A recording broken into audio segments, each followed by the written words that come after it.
Good afternoon বন্ধু। তো ঘুম থেকে সকাল সকাল উঠেই ঘর পরিষ্কার করার কাজে আমি নেমে পড়েছি।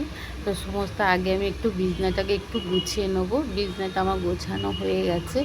এবার আস্তে আস্তে আমি ঘর ঝাঁট দিয়ে দিচ্ছি।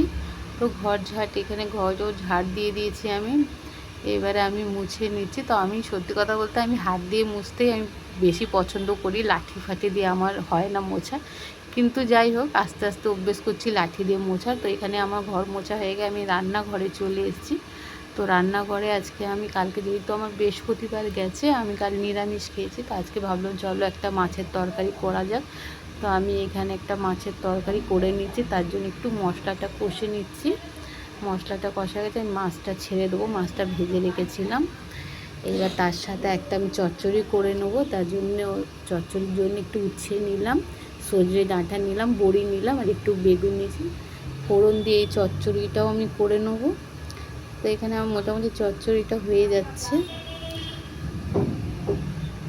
রান্নার দিকে কমপ্লিট করে আমি আজ চান করতে চলে যাব।